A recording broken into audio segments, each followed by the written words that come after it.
Hi, everyone. Welcome. It's nice to see everybody. We haven't done many in-person events this term, so it's nice to see all your faces, even behind the mask. So, as you all know, I'm Angela, and we have with us today Ha Din, who is from Shopify. She's a data scientist, and she's going to talk to us about people analytics. So we're very happy to have her today. If we give her some applause.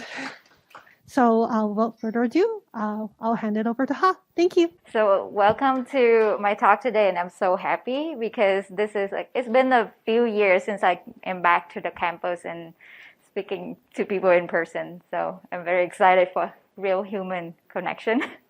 So my name is Ha, and I transitioned my career from marketing to data science a few years ago. And I have a very big passion in understanding behavior and use that understanding to help company organizations make better decisions in business, their products, services, as well as their systems.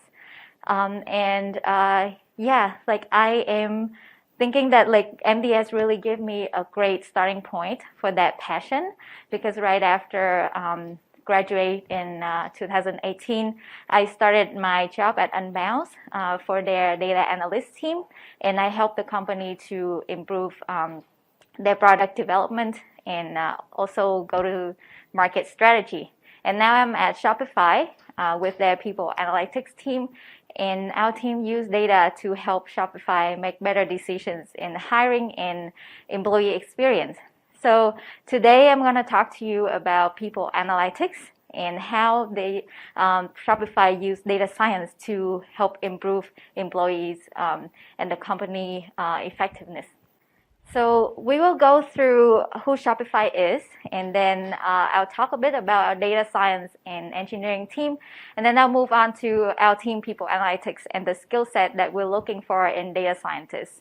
So first off, let's talk about Shopify. Now raise your hand if you have heard about Shopify before. Okay, nice. Now raise your hand if you know what Shopify does.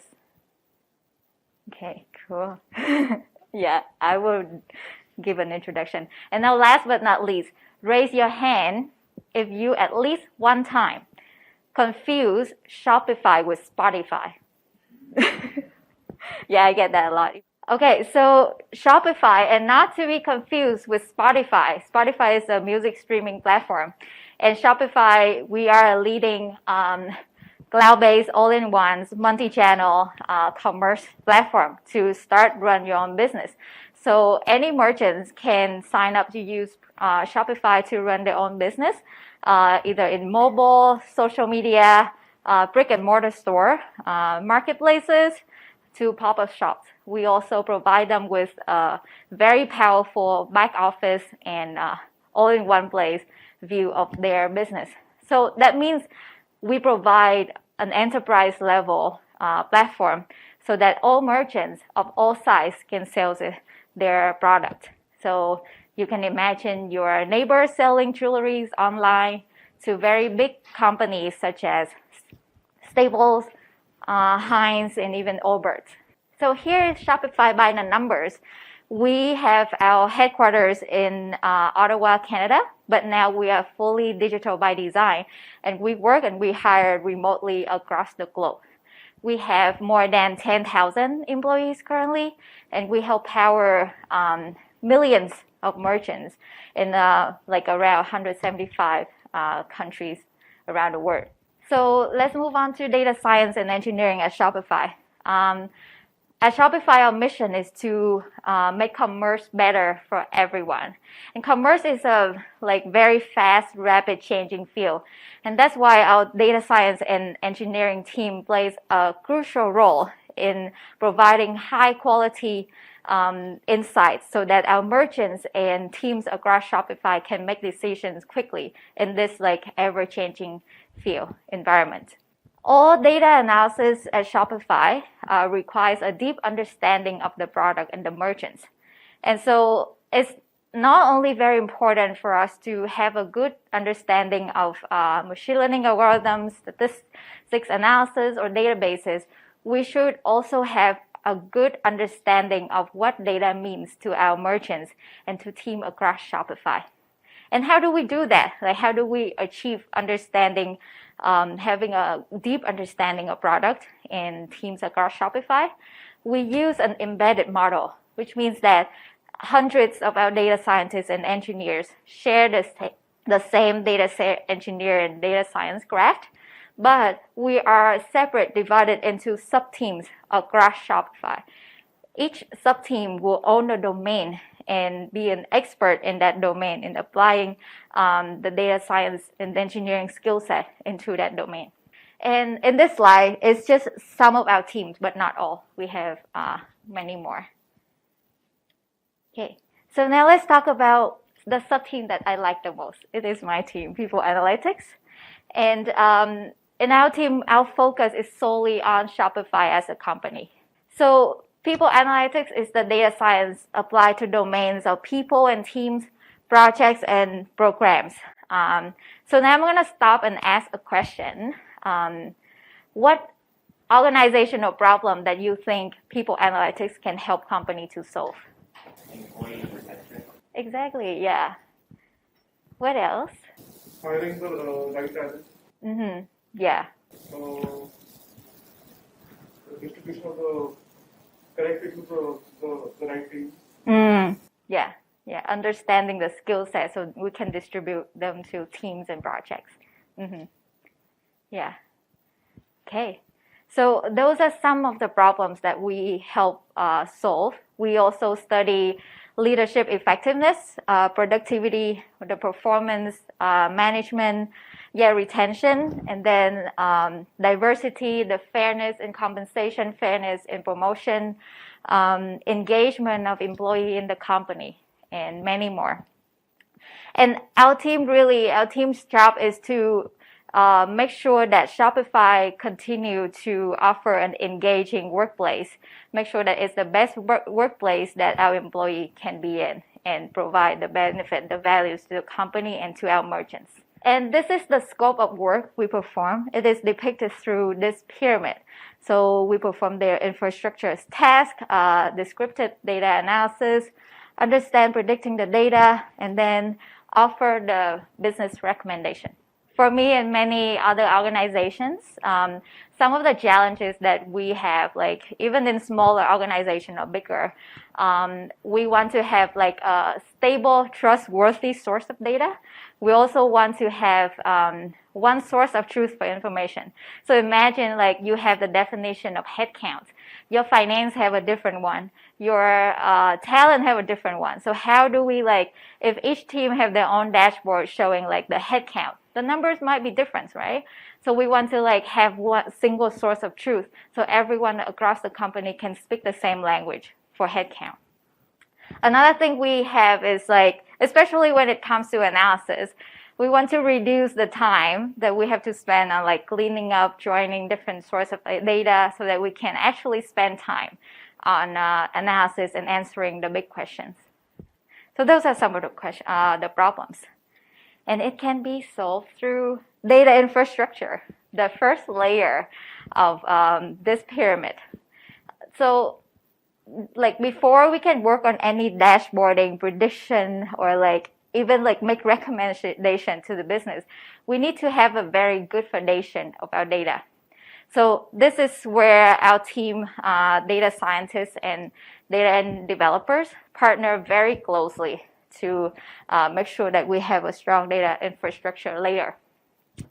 So having a very good data infrastructure layer not only save us time when it comes to doing analysis, it also help us store the data in a very secure and protective way. It also enable us to peer review, easily peer review our analysis and vet the data point. So basically making sure that we have a single source of truth for our information. When we build the infrastructure, we have a philosophy in mind that we build for a long term. Okay, so what are the data that we collect, model, and store? Well, it's from candidates. So we have candidate applications. We want to know their interviews, what is their status, what is the feedback for the interviews.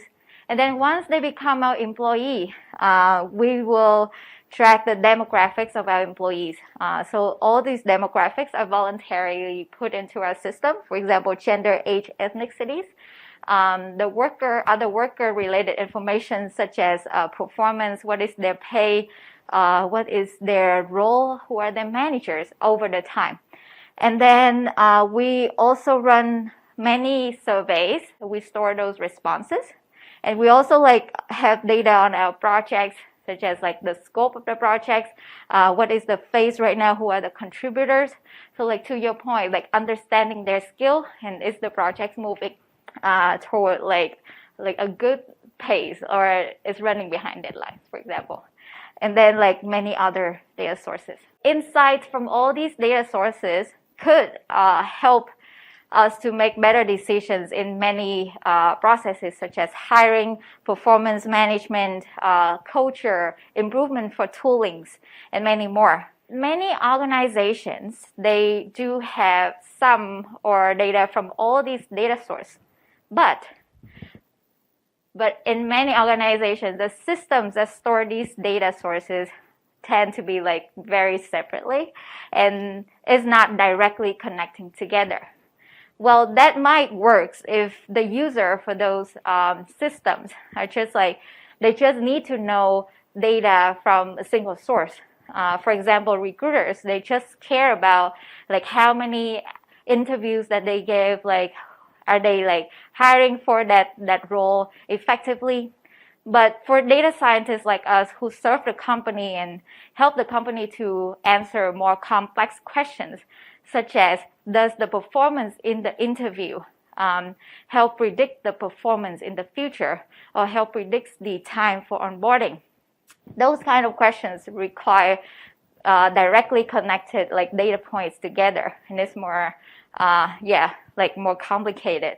So that before we can run any ML models or statistical analysis, we need to connect those data together, right? To make sure that we clean up before we fit into the model.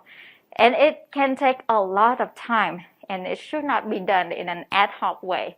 Because if every time we do analysis, we spend a day or two cleaning up the data, we waste a lot of time, our precious time, doing the actual analysis and help answering the questions. So this is why that having a good data infrastructure layer will help us save a lot of time and help us build for the long term. Our people analytics team engineer a complete extract, transform, and load data pipeline. So to store our people's data. And we have a number of extractors that pull data from external and internal sources and pull those regularly and store it in our platform. We load those into our warehouse, transform those, and then save them in a very protective data warehouse.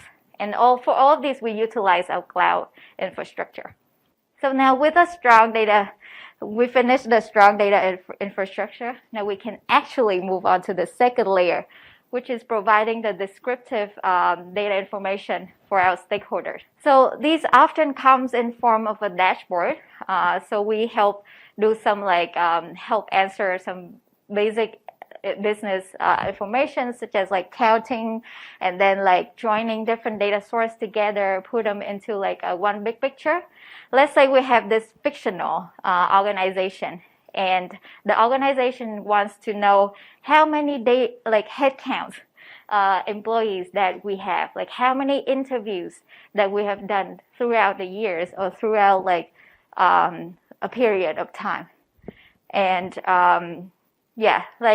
these type of reports can help the business to answer day-to-day metrics and use across many teams at Shopify and many other companies.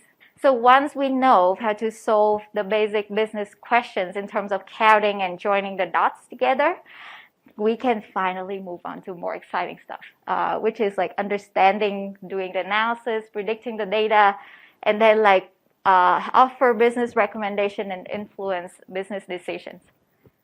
And I want to emphasize that we can only do number 3 and 4 when we have very good data infrastructure foundation. Okay, so before I move on to the example of cultural inference, I want to emphasize that the context is very important. People analytics should understand not only the data of our people, but also the organization. So what are the processes at your organization?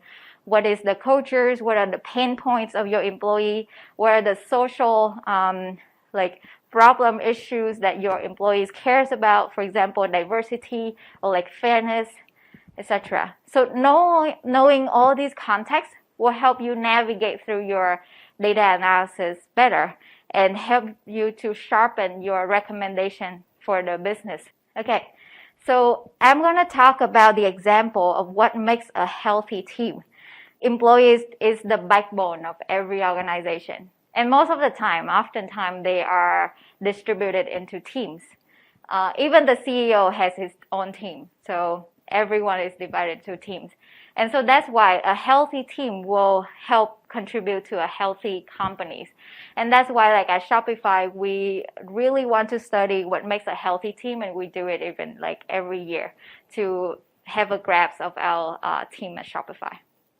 So please note that in this example, I will use mock results only.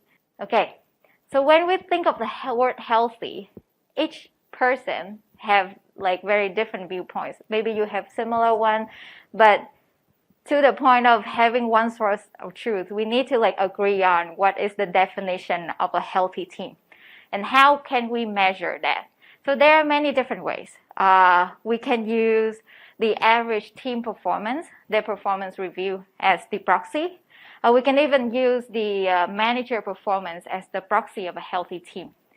Or if we do collect information or like the responses from our employee engagement survey on questions related to team health, that is convenient. We can like get the average score of all the team answering for team health related questions. And that is exactly what happened to one of our analysis. So there is a question related to whether you want to recommend your team to your hardworking, ambitious friend. And so we just average out the score of the whole team to use it as a proxy for a healthy team. Okay, so now we know what we want to measure for a healthy team. There can be so many factors that impact healthy team, right? It can be like new hires, onboarding, like the wellness of the team, are they feeling stressful, the manager leadership skill, distribution of the role, whether like there are enough senior to lead projects or like directors and above. And then distribution of tenure. Tenure here means that how long have you been with the company? And so we hypothesize that the longer an employee is with the company, it means that they have gathered a lot of contacts and relationships, which might positively impact the team health and the outcome of their projects, right?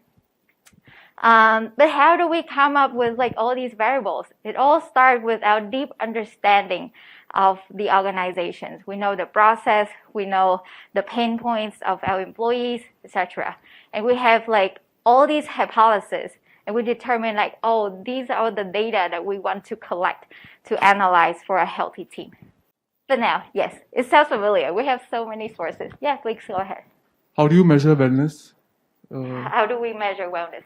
It is from employee survey responses. Like wellness can mean that, oh, you know that you need to take vacation. So you take the vacation. It is the behavior. But it is also your perspective on wellness. Like, are you feeling stressed? And those kind of like feeling is really hard to kind of like measure through the real behavior. Maybe like attrition is the final behavior, the negative behavior, but we don't want to like wait till that point where they like quit the company, right? So we want to measure the feeling over time. And that's why like we run the employee experience and engagement survey, because we do the team health analysis every year. And the same source of data we reuse for like future analysis and then our analysis as well. That's why we think that, it doesn't make sense if we just connect data in an ad hoc way. So that's why we come back to the data infrastructure layer. We model the data and put that into our warehouse so that we can reuse the same data set for other analysis, but also rerun our analysis every year in a reproducible way. So strong data layer is important. Once we have that data set, we move on to this, layer 3. We combine business knowledge and cultural inference for our study. So let's come back to our example. We know that team health is the outcome we want to predict.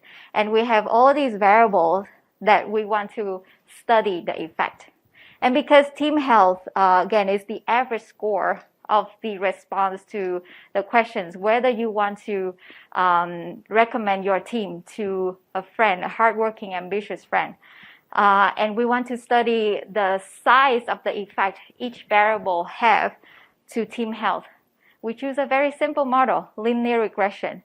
And because there are so many like multiple comparisons happening here, we use Bonferroni multiple comparison correction. So now we run the model.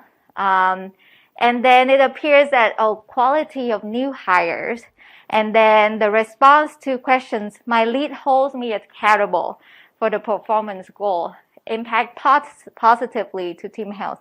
And these are like the main like predictor significance, right? We can stop at that. However, there is a problem here because especially for these kind of social study, there can be interactions among these variables, and it can mean that like it might be noise but not signal. So we continue with a series of linear regressions in order to kind of separate the signal from the noise. So let's say eventually we come to the final stable model, meaning that if you like remove other variables out, your result don't change that much. So we come to this stable model, and it still appears that the quality of new hires and the response to lead holds me accountable for my performance goal as still the significant factor impacting team health. But with a series of regressions, we also know that in order to impact quality of new hires, we can tweak the knobs on like successful onboarding. Like, is it effective? Does people coming out of the onboarding process like knowing what they're doing and then can like feel confident contributing to the like code base, things like that. And then the interview performance. And for leads hold me accountable for performance goal, like it is so important that we know like how can we make sure that leads can hold like their employee accountable, right? So our study helped us to know that leads give timely and constructive feedback can impact that. The leads know how to prioritize important work, and this means that like when things change, the leads know how to pivot so that like the most important work is like being taken care of for the company benefit. And then I know expectation of my role. So this also means that the lead, like during the one-on-one or like conversations, they help the employee to know what is the expectation, the clear expectation of their role. And we also know that distribution of role and distribution of tenure don't matter in this case. So now we have the result from our analysis. We can come to the recommendations and trying to influence business decisions. Whenever we think of insights, we need to think of two things. First, is the insight can actually lead to any like actionable decisions or like strategy. Second thing is that who are our audience? Like, what can they do to make changes, right? So when we think about our analysis, the the fictional analysis, there are like clearly two things happening here.